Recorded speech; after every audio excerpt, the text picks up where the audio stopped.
ID, MPL Malaysia, Singapura, Filipina, MENA, itu semuanya ada postingannya. Dan mostly harusnya di pin postingan maksudnya ya teman-teman ya. Atau kalau teman-teman mungkin langsung mau ke pusatnya, itu ada di MLBB Esports _ official. Itu lengkap sekali teman-teman di sana untuk informasinya.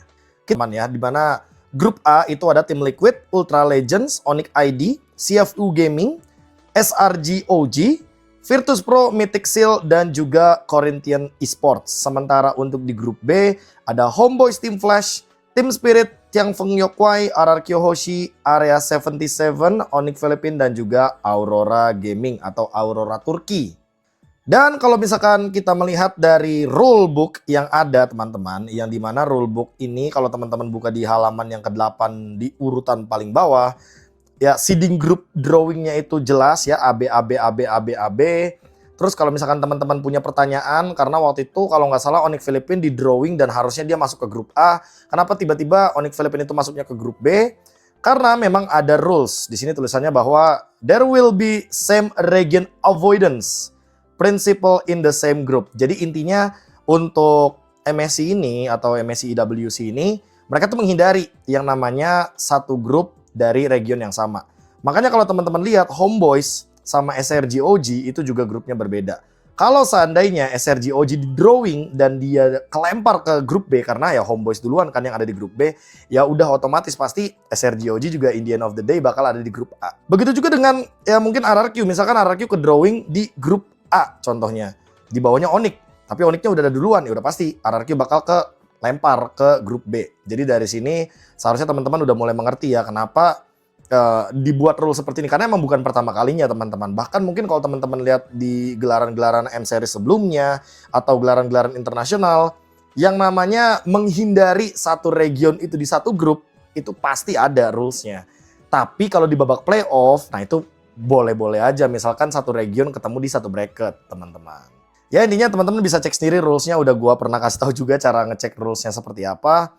Dan lanjut teman-teman, ini adalah sebenarnya GSL format, tapi gue suka GSL formatnya itu ada variasi yang dimana mereka lower bracketnya bener-bener kayak ya udah mereka udah tahu gitu loh lawannya siapa karena dari group stage yang sama. Kita mulai dari slide yang kedua teman-teman, dari postingan MLBB Esports Official.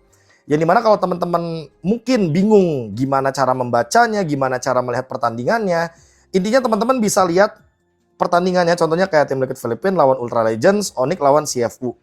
Yang menang akan ketemu yang menang, yang kalah akan ketemu yang kalah. Dan kebetulan teman-teman, ini yang di lower bracket tuh nggak di crossing. Jadi ya intinya kalau tim Liquid Philippines sama Onyx ID kalah nih misalkan, ya udah mereka bakal ketemu di lower bracket. Seperti itu teman-teman. Sama halnya seperti SRG OG dan juga Virtus Pro sama Mythical Seal dan juga Corinthians. Siapapun yang menang akan lanjut ke babak selanjutnya, yang kalah mereka akan ada di lower teman-teman. Nah bedanya upper sama lower ini apa? Jadi kalau misalkan teman-teman pengen gue berikan kesimpulan aja, intinya yang menang 2 kali itu akan lolos ke babak knockout stage. Yang kalah 2 kali itu bakal tereliminasi. Jadi gak bakal ada yang namanya pertandingan keempat ya teman-teman ya. Jadi semua tim itu akan bertanding maksimal 3 kali, minimal 2 kali. Ya kalau dibalik ya minimal 2 kali, maksimal 3 kali, sama aja sebenarnya. Berlaku juga dengan grup B teman-teman, dimana misalkan Homeboys Flash Singapura, Team Spirit Tianfeng Yokwai, yang menang ketemu menang, yang kalah ketemu kalah. RRQ Hoshi lawan Area 77, Onyx Philippines lawan Aurora Turki, yang menang ketemu menang, yang kalah ketemu kalah. Jadi intinya teman-teman, untuk hasil pertandingannya itu cuma ada 2-0, 2-1, 1-2, atau 0-2.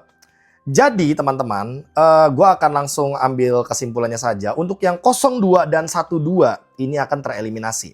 0-2 itu maksudnya 0 match win, 2 match lose. Yang 1-2 itu 1 match win dan juga 2 match lose. Kenapa ada kemungkinan seperti itu? Karena bisa saja teman-teman ada tim yang match pertamanya menang. Lalu dia kalah nih di match penentuan ke knockout stage. Dia turunlah ke lower bracket, satu sama tuh kan. Nah nanti di lower bracketnya dia kalah lagi, ya udah jadinya 1-2. Sementara kita berlanjut ke tim yang advance atau lolos ke babak knockout stage, yaitu adalah tim 2-1 dan juga tim 2-0. Jadi kalau teman-teman mengira gue ngomong 21-20 ini bukan berarti hasil pertandingannya 21-20. Bukan teman-teman, tapi total match win dari setiap tim yang ada di babak group stage. Jadi 0-2-1-2 itu tereliminasi.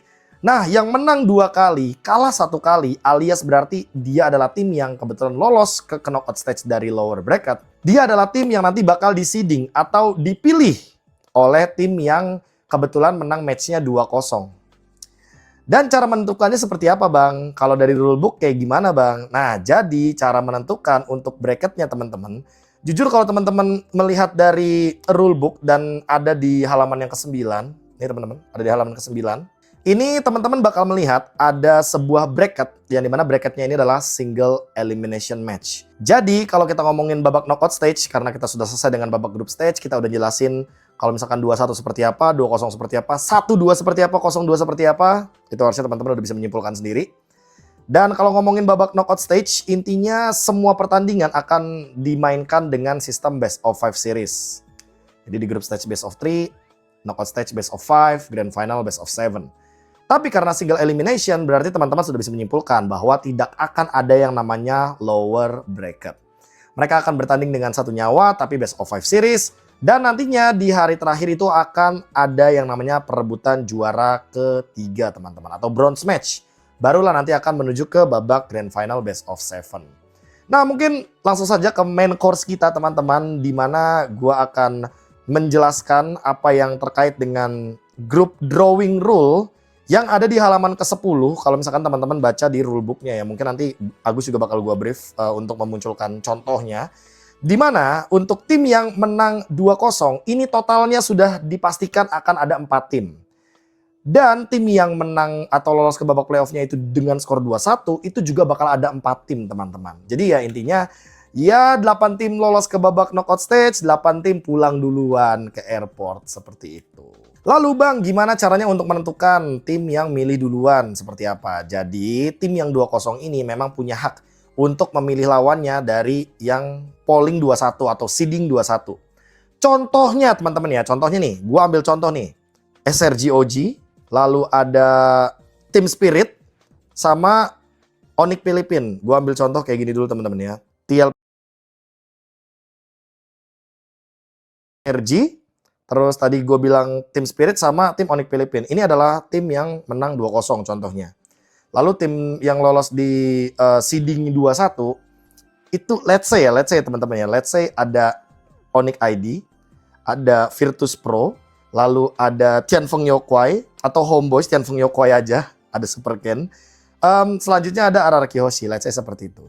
Sah aja nggak misalkan nanti ternyata ada tim, misalkan tim Spirit mau milih RRQ, sah-sah aja kalau misalkan sesuai urutan dan sesuai tim yang tersisa. Tapi gimana cara nentuin milih duluannya? Nah, ini yang unik teman-teman ya. Jadi ternyata MSC EWC ini bermain dengan waktu. Ya bagaimana tidak kalau teman-teman bisa lihat di sini dari rules-nya. Urutan untuk memilih tim itu ternyata berdasarkan total atau average winning time per game yang ada di group stage. Jadi dirata-ratain tim mana yang paling cepat waktu end game-nya, dia akan memilih duluan. Contoh misalkan Onyx ID menang 2-0 ya kan, menang match-nya 2-0 nih. Terus match-nya paling cepat. Terus let's say ada Onyx Philippine ada di seeding yang kedua. Onyx ID mau pilih Onyx Philippine itu boleh karena ya mereka punya hak untuk memilih terlebih dahulu dengan average time game win yang lebih singkat, teman-teman. Jadi intinya ya bermain dengan waktu. Jadi tim-tim 2-0 ini pun menurut gue mereka nggak cuma harus fokus untuk oke kita harus menang 2-0, tapi kita juga harus mempertimbangkan waktu kemenangan. Jadi kayak dituntut untuk menang early game banget, snowball, menit 10 end game atau menit 12 end game. Walaupun menurut gue cukup mustahil sih ya kalau emang ada yang 10 menit, thumbs up itu tim mungkin menurut gue akan mendapatkan privilege yang luar biasa. Lalu mungkin kalau misalkan ada nih kebetulan tim yang 2-0, misalkan contoh lagi nih teman-teman, Onyx Philippine sama tim Liquid PH ternyata average game time-nya sama, Bang. Ternyata sama-sama 10 menit 40 detik, misalkan average-nya udah dihitung segala macamnya. Udah nih, ya kan, udah dihitung dan segala macam.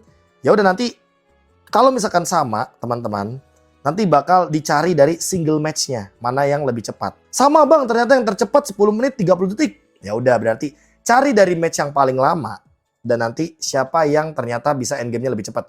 Contohnya tim Liquid Filipin main 30 menit, tapi ternyata tim Onyx Filipin juga rata-rata bisa sampai 30 menit cuma 31, berapa, ya udah tim Liquid Filipin yang milih duluan. Dan kalau misalkan sampai game terpanjangnya aja tuh ternyata sama, ya udah akan dilakukan untuk seedingnya atau pemilihannya itu dengan cara yang random. Tapi menurut gua kalau nyampe poin kedua itu kayak agak-agak susah karena menurut gua kalau average game time mungkin masih bisa atau average game match-nya itu masih bisa. Tapi kalau udah ke single